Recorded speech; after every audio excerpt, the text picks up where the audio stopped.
नमस्कार मित्रांनो, गॉडफादर मीडियामध्ये आपलं स्वागत. राज्याच्या विधानसभेच्या निवडणुकीचे पडघम वाजायला सुरुवात झालेली आहेत. दिवाळीपूर्वीच अनेक प्रकारचे फटाकडे आता आपल्याला ऐकायला मिळत आहेत. त्यामध्येच अनेक बातम्या माध्यमांमध्ये सूत्रांनी दिलेली माहिती याच्यानुसार वेगवेगळी मतमतांतरं मांडली जात आहेत. मित्रांनो, मी बोलतोय आपल्या अहिल्यानगर जिल्ह्याबद्दल की ज्याचं पूर्वीचं नाव अहमदनगर होतं. या जिल्ह्यात 2 लोकसभा मतदारसंघ आहेत, एक नगर दक्षिण आणि दुसरा शिर्डी लोकसभा मतदारसंघ. परंतु दक्षिण मतदारसंघातील अनेक तालुके हे दुष्काळ प्रवण आहेत. तिथे बागायत किंवा पाण्याची संपूर्ण व्यवस्था नाही. आणि नेमकं उलटं चित्र शिर्डी लोकसभा मतदारसंघामध्ये आहे. शिर्डी, राहाता, कोपरगाव, श्रीरामपूर, नेवासा, संगमनेर, अकोले या सगळ्याच तालुक्यांमध्ये चांगल्या पद्धतीने जलसिंचनाची सुविधा आहे. कारण दोनही जी मुख्य धरणं आहेत, मुळा धरण आणि भंडारदरा धरण, ही दोनही धरणं शिर्डी लोकसभा मतदारसंघामध्ये आहेत. म्हणूनच इकडचे जे 6-7 तालुके आहेत हे नेहमीच बागायत वेगवेगळ्या दृष्टीने मानले जातात. आणि हेच बागायत पाणीदार तालुके राजकारणात देखील पाणीदार आणि बागायत आहेत. कारण आजपर्यंतच्या निवडणुकांचा तुम्ही इतिहास जर पाहिला तर राज्याच्या विधानसभेमध्ये आणि लोकसभेमध्ये देखील या उत्तर भागातील नेत्यांनीच आपलं राजकीय प्रस्थ, वजन, वलय हे दिल्ली दरबारीसुद्धा सिद्ध केलेलं आहे.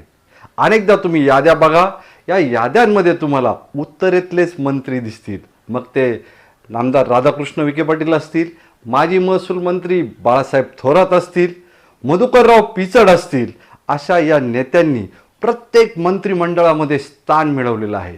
त्यामुळे उत्तरेतील राजकारण आणि निवडणुकीतले यंदाचे फटाके हे निश्चितच इथल्या मतदारांना सुखावणारे, विचारात पाडणारे आणि विकासाच्या दिशेने नेणारे ठरणार आहेत. मित्रांनो, आज 2 घटना महत्त्वाच्या घडणार आहेत. त्यामध्ये एक घटना अशी आहे की भानुदास काशीनाथ मुरकुटे की जे 3 वेळचे आमदार आहेत त्यांच्या जामीन अर्जावरती सुनावणी आहे. एका 35 वर्षीय महिलेच्या बलात्कार प्रकरणामध्ये त्यांना पोलिसांनी अटक केली. पोलिसांनी इतकी तत्परतेने अटक कशी केली याच्यावरती संपूर्ण जिल्ह्यामध्ये वेगवेगळी मतं आणि चर्चांना उधाण आलेलं आपण बघितलेलंच आहे. दुसरी घटना अशी आहे अहिल्यानगर शहर मतदारसंघामध्ये की ज्या ठिकाणाहून आमदार संग्रामभैया जगताप निवडून येतात त्यांच्या विरोधामध्ये तेथीलच केडगाव येथील माजी महापौर संदीप कोतकर हे दंड थोपटण्यास इच्छुक आहेत.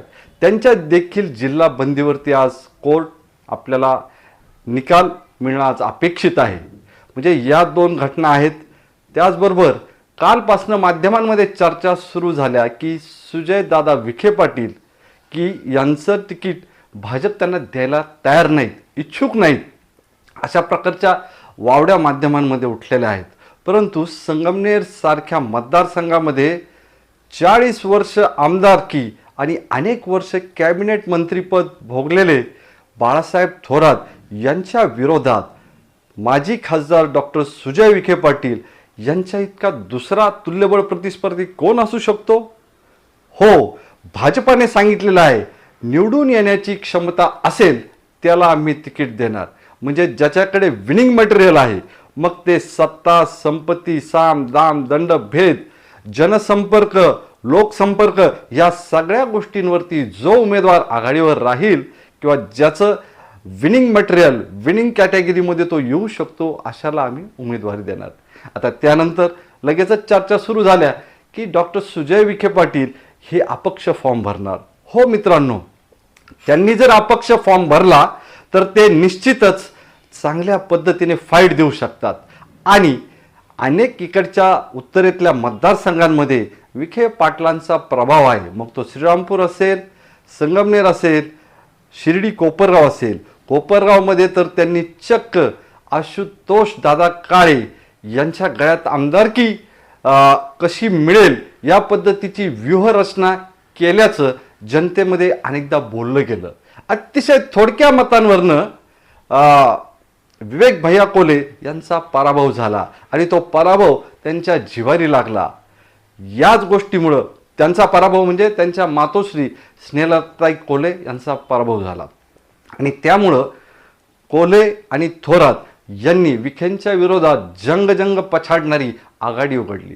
त्यातूनच दक्षिणेमध्ये निलेश लंके यांच्या रूपानं एक नवा खासदार उदयाला आला. परंतु त्यामागं बहुतांशी ताकद उत्तरेतल्या नेत्यांनी लावली होती की ज्यामध्ये अग्रक्रमाने नाव बाळासाहेब थोरात यांचंच आहे. त्यामुळे बाळासाहेब थोरातांना ही निवडणूक सोपी नाही. बाळासाहेब थोरातांनी काँग्रेसची एकनिष्ठता अनेकदा दाखवलेली आहे, परंतु त्यांच्या संपूर्ण कारकिर्दीमध्ये एक निवडणूक त्यांनी या पक्षाच्या विरोधातच म्हणजे अपक्ष म्हणून उमेदवारी केलेली आहे. त्यातही ते निवडून आले होते. परंतु यंदाची निवडणूक ही संगमनेर मतदारसंघामध्ये राहता आणि शिर्डीतील अनेक गावांचा समावेश आहे. खुद्द बाळासाहेब थोरात हे जोर्वे गावचे रहिवासी आहे आणि हे जोर्वे गाव कुठे येतं आहे तर शिर्डी विधानसभा मतदारसंघामध्ये. म्हणजे शिर्डी विधानसभा मतदारसंघामध्ये सध्या 2 आमदार आहेत. एक नामदार राधाकृष्ण विखे पाटील आणि दुसरे माजी महसूल मंत्री बाळासाहेब थोरात.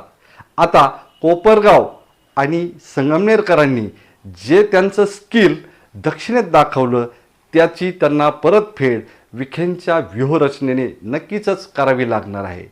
कारण अनेकदा राजकारणामध्ये विखे घराण्याने वेगवेगळ्या तालुक्यांमध्ये त्यांनी सरळ हाताने निधी दिलेला आहे.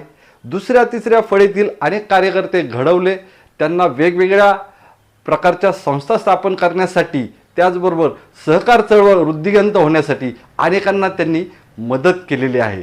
त्यामुळं प्लॅन बी काय असणार आहे हे आता कळायला तयार नाही. म्हणजे विवेक भैया कोल्हे कोपरगावचे जे आहेत युवा नेते यांनी तर अद्याप त्यांचा पक्ष जाहीर केलेला नाही. कधी ते शरद पवारांना भेटतात, कधी मशाल हातात घेऊ म्हणतात, कधी तुतारी.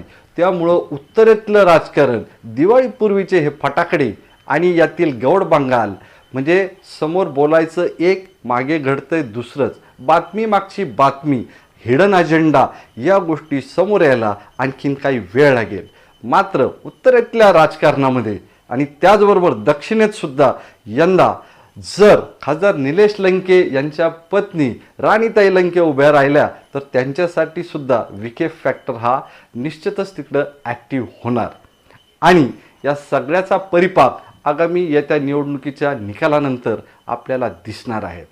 दुसरी बाब सांगितली जाते की नगर जिल्ह्यामध्ये, अहिल्यानगर या जिल्ह्यामध्ये राष्ट्रवादीचे गेल्या वेळी 6 आमदार होते आणि त्यानंतर काँग्रेसचे 2 आणि मग इतर आमदार होते. परंतु राष्ट्रवादीचं वर्चस्व असलेल्या या जिल्ह्यामध्ये यंदा काँग्रेस आणि भाजप यांच्यात खरी फाईट होते की काय अशी शंका आता वाटायला लागते. परंतु यंदाच्या निवडणुकीत देखील माध्यमे असतील, चर्चा असेल, यामध्ये विखे पाटील फॅमिली हीच यंदा आघाडीवर राहणार. मग त्यांच्यावर टीका केल्याने प्रसिद्धी मिळते किंवा त्यांच्याबद्दल चांगलं बोलल्याने देखील प्रसिद्धी मिळते. त्यामुळंच सर्व असलेली ही विखे फॅमिली उत्तरेतल्या प्रत्येक मतदारसंघामध्ये करंट किंवा अंडर करंट कुणाला देणार याबाबत सगळ्यांमध्ये उत्सुकता आहे. मित्रांनो, आजचा व्हिडिओ कसा वाटला यावरती तुमच्या प्रतिक्रिया कमेंटमध्ये कळवा. उत्तरेतील आणि दक्षिणेतील राजकारणाबद्दल तुम्हाला काय वाटतं, कोण आमदार येणार, कोण पडणार, याबाबत तुमची मतं महत्त्वाची आहेत. गॉडफादर मीडियासाठी प्राध्यापक डॉक्टर जयंत गायकवाड, राहता.